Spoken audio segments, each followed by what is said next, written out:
பார்வதி அம்மா, பாரத் மாதா, டெல்லியிலேருந்து தமிழ்நாடு வரைக்கும் இந்த மது போதை ஆல்கால் கலந்து விற்றது பெரிய குற்றம். குற்றத்தில் குற்றம், குற்றமான குற்றம். நீதிமன்ற கோர்ட்டில் இது எவ்வளோ பெரிய குற்றம் தெரியுமா இல்லையாப்பா? ஒரு கல் விற்கிறவனை உள்ளே ரிமாண்ட் பண்ணுதான், அவனை போட்டு வாய்தா போட்டு இழுத்து பாழாக்குதான் காவல்துறை. அடுத்தாப்பில் அரசியல்வாதி பூரா அதில் ஆல்கால் சேர்ந்து கெமிக்கலை சேர்ந்து பூமியை பாழாக்கிட்டான். பூமி உயிர் புழுப்பூச்சி பறவைகள்லாம் நிறையா செத்து போகுது அந்த வாடையில். இவன் குடிச்சிட்டு அந்த காற்று வழியாக விடுதான், மூக்கை சுவாய்ச்சான்ல, அன்றாட வலிமை போதைக்கு அடிமையாகி போதையை விட்டு பூமியை பாழாக்கிட்டான். சுத்தமாக கொடுத்தாரு. ஏண்டா சுத்தமாக பேசுகிறதுக்கு தான் நாக்கு, வாய், கண், குண்டி, உறுப்பு எல்லாம் கொடுத்துருக்காரு.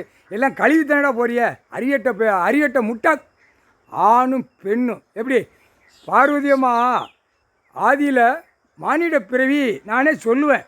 ஐயா உட்காந்துருக்காரு, சுத்தமாக போ, சுத்தமாக வா, ஆட்டுமா தாயே அப்படிமா.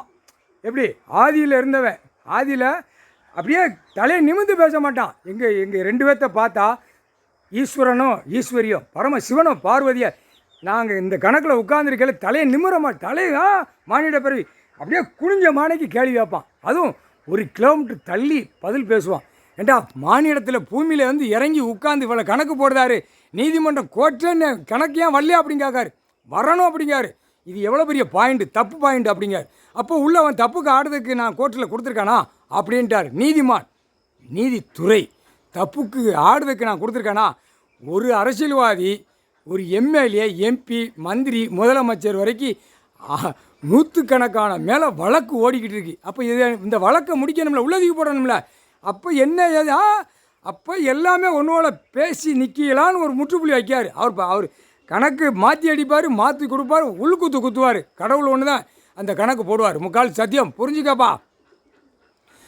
டைம் இல்லை, எல்லாம் போதைக்குள்ள ஐட்டம் எல்லா கடையிலையும் விற்கான். ஆனால் எந்த கடையும் விட மாட்டார், செக் பண்ணுவார். கிராமம் சிட்டியில் வீடு வரைக்கும் செக் பண்ணுவார், அலைசி செக் பண்ணுவார். எல்லா இடத்துலையும் சாராயம் ஓடுது.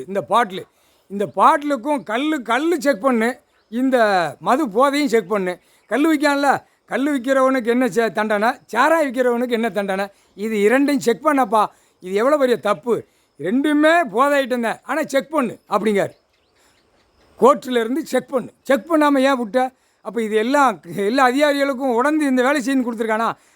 நல்லா கேட்டுக்கோப்பா. முதலமைச்சர், எம்எல்ஏ, எம்பி, மந்திரி, கீழே பஞ்சாயத்து போர்டு வரைக்கும் இந்த மதுபானம் விற்கிறதுக்கு அவன் எல்லாமே முதலமைச்சர் கொடுக்கான். விற்று கொடு, நல்ல பண வருமானம் இருக்குது, நம்ம நல்லா சேர்த்து வச்சுக்கிடுவோம், எல்லாமே அழகாக வேலை பார்க்கான். அப்போ இவன் நியமித்தது கவர்மெண்ட்டு வரைக்கும் கீழே வரைக்கும் சாராயம் விற்கிறதுக்கு எல்லாமே உள்ளே போகுது வருது.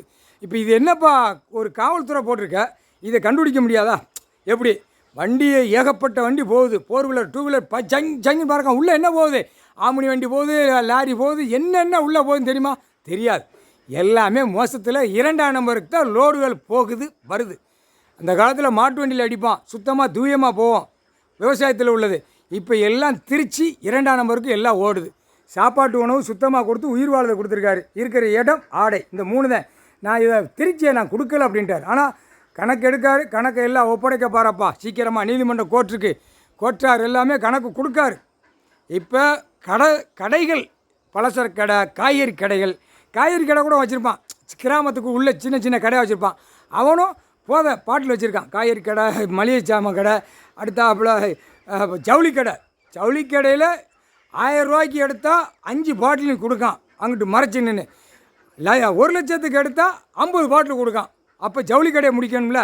அவனும் மது போதை சாராயம் விற்று எல்லாம் எம்எல்ஏ கையில் கொடுப்பான், பஞ்சாயத்து போர்ட்டில் கொடுப்பான். கணக்கு எல்லாம் விற்று கொடுக்கணும். எல்லாம் இதே ஜோலியாக உள்ளே நடக்கு. இதெல்லாம் கண்டுபிடிக்கலையா?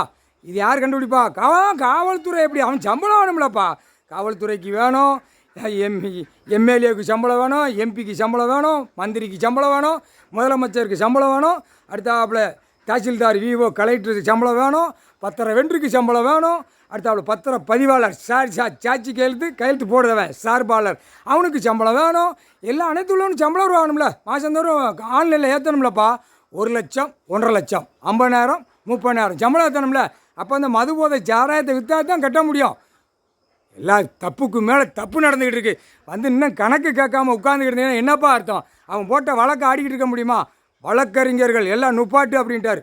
எல்லாம் பெட்டிஷன் போடுறது உள்ளே ஏற்றுறது நுப்பாட்டு, இல்லைன்னா சிக்கல் உனக்கு சிக்கல் வரும் லாயருக்கு முக்கால்